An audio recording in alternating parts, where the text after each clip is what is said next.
And now, from beyond our dimension, this is the JeffMara podcast. This one being who'd come to get me, he turned around to the angels and said, go and check the vessel. And I gather he was talking about my body. So one of the angels left, and in the distance, I could see myself lying in the ambulance, like at extreme distance. I could see my body down there in the ambulance, and could see the ambulance worker sort of fussing around over me and obviously trying to resuscitate me. And the angel actually went down. I saw the angel descend down and was there looking at my body and evaluating the situation. And this was for quite some time. And in the meantime, I was left there, and I just said to this one being, who are you? And he said, I'm the one you call Lord. And there's only one being I call Lord, who is Jesus. And at that point, I just sort of realized, wow, here I am with Jesus himself. And I was just overwhelmed with that thought too, and just basically fell at his feet and just said, this is incredible. You are incredible. And he said, I had been through some very difficult times, Jeff, prior to this, with my daughter being hit by a car and brain injured, to the point of really she should have been dead.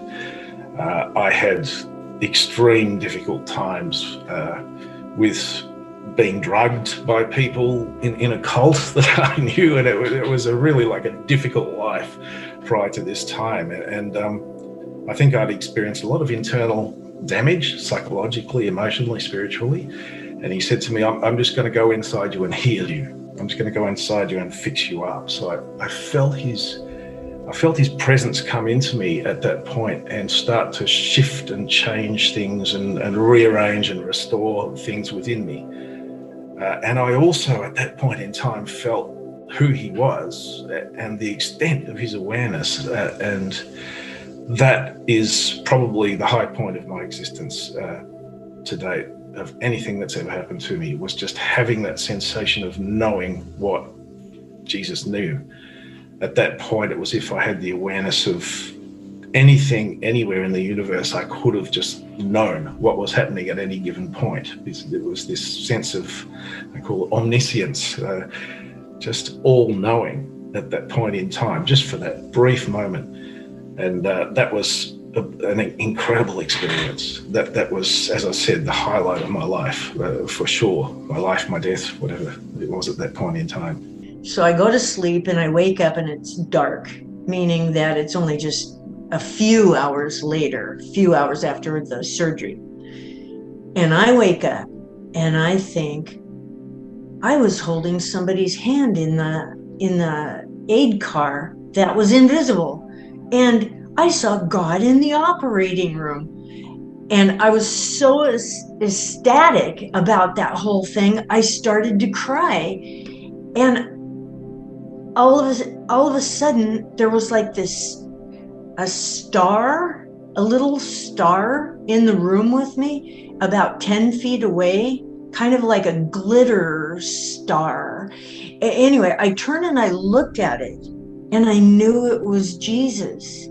And I don't know if it was a tunnel ready to open up to allow me to go home or what, but it was just this star. And I looked at the star knowing it was Jesus. And I said, thank you. This is the best day I have ever had. And all of a sudden, my leg started buzzing, like if you go to the dentist and you're all numb and then your numbness is going away and it starts buzzing. My whole leg started buzzing and all the numbness went away. And it was like I was fine. And I went to sleep. And the next morning, I had a headache beyond headaches because I had landed headfirst in the street, but I did have a helmet. And they had tried to give me medicine for my headache, not working. And so I was just putting a pillow over my face. And a lady from the hospital that was a chaplain came in and she says, I'm the chaplain or whatever. And I said, let me tell you what just happened. And I told her the whole story. And she says, why are you under the pillow? And I said, because I have a head concussion. And she says, did you ever ask Jesus to take away your head concussion? And I said, no, I didn't even think about it. She goes, you want to pray? And I said, yeah. So she goes, okay, let's hold hands. So I'm holding hands, not seeing her at all. I'm holding hands with this lady that I don't even know who she is. And she goes, okay, go ahead. And I'm like, you go ahead. And she goes, it's your headache. I go, yeah, that's right. So I'm thinking, what can I say that's like a flowery little prayer thing, It did not come to me. So I said, dear God, please take away my headache. Immediately, the headache was gone. That blasted headache just was gone. And I took that pillow off. I was so happy. Directly up ahead of me, maybe 15, 20 feet ahead of me, I see somebody in a robe walking, and they're playing with a child. The child had, maybe the child was 4 years old and had these little red golden locks, down past his ears. And the child was, I would say, pretty naughty in the sense of, trying to run away and looking back and being, cheeky would be really the best word. And the person in the robe was a man with very curly brown hair and just white robe, just this beautiful presence, and this little boy that were running. Before I knew it, I was standing right there with them. And I realized as soon as the person turned around that it was Jesus.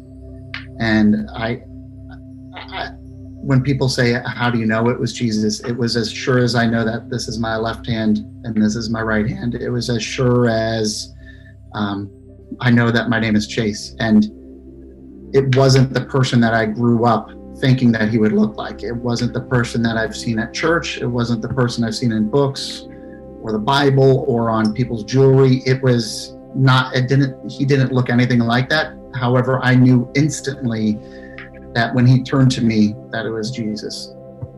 I joked that the day before, if you asked me what a tunnel to heaven felt like, probably if you asked me the day before who I'd meet when I went to heaven, I'd probably say Elvis, and we would eat cookies or peanut butter and jelly. I mean, it wasn't in my mind at that time. I was, in the Air Force, and I was keeping busy with other things, and it just wasn't a priority. So, this wasn't the experience that I thought I would have.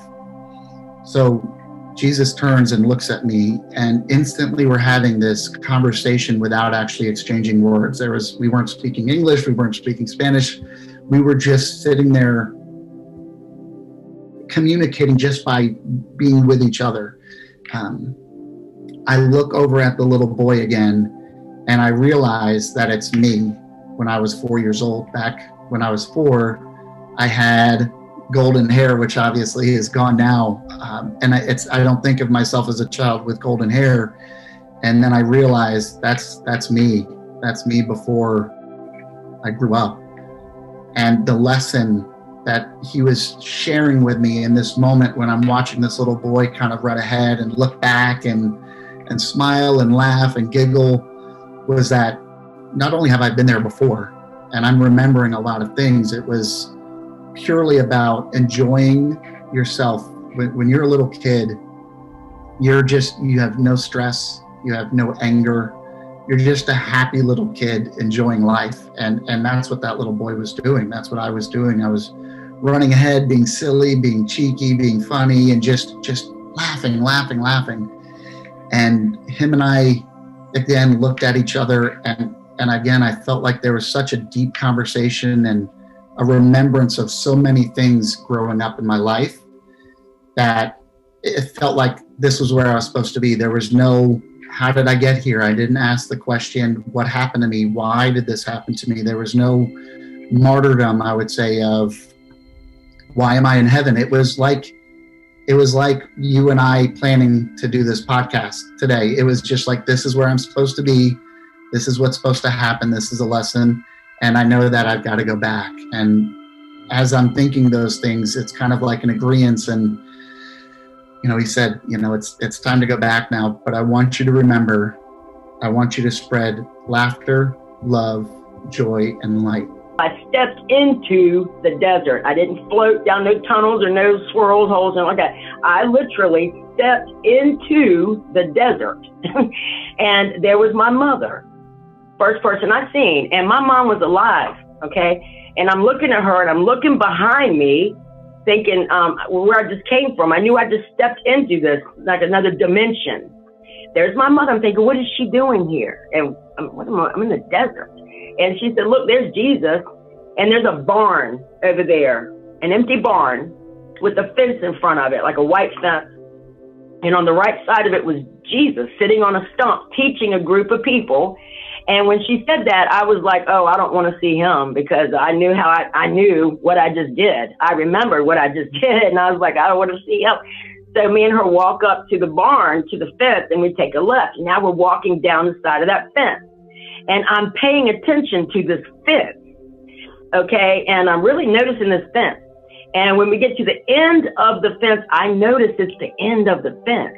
I'm looking at it. I hear, stop. One more step, you're going to be in outer darkness and you're not coming back. And I stopped and I turned around and looked, and there was Jesus on this side of the barn. Now, on the other side, he looked young to me. He looked like about 14-ish. He looked young, so I didn't know what any of this meant till this year. So, and on this side, he looked like he was in his 30s, like he looked, like he was. And so now I back up and I'm staring in his face. We're face to face, but this fence is between us. He's on one side, me on the other, and I'm staring in his eyes, and he didn't say nothing. He stared at me like this. And I'm standing there the whole time going, oh man, he wants to throw me into the pit himself. He wants to throw me in the pit. I was just freaking out. And then he nodded his head down and he smiled, this beautiful smile. He reached his hand out and touched my shoulder right here. And when he touched my shoulder, that's when I realized, that's when my mouth hit the floor. I said, oh, he's forgiving me. He is forgiving me. He wasn't judging me and throwing me in the pit. He forgave me. What about like Jesus? What's up with that? And then this being came to us. He was complete white light, all complete white light. And he appeared, he morphed down, he appeared into what I remembered of the Jesus picture that was on the wall in the parochial school that I went to. And so I recognized him as Jesus, because that's how he presented himself to me. And then he was only that way for a second, and then he turned back into his white light, and he surrounded me, and he said, tell them to love one another and all will be well. Because I was worried about the planet, and he knew I was, and that's all he said to me. That's all. That was it. And then after that, he left. So I sat on this hill with the Gerber daisies, and just, I don't know what I was contemplating or thinking about, but I turned around, and I don't know if you know what the tree of life looks like, but it's the olive, it's the olive tree. It's very beautiful. It's the tree of life. And I see this man peeking out behind the tree, and I went, oh my God, I think that's Jesus. Sure enough, that man walked out, came down on the field where I was sitting. We did not talk like you and I are talking. It was all telepathic.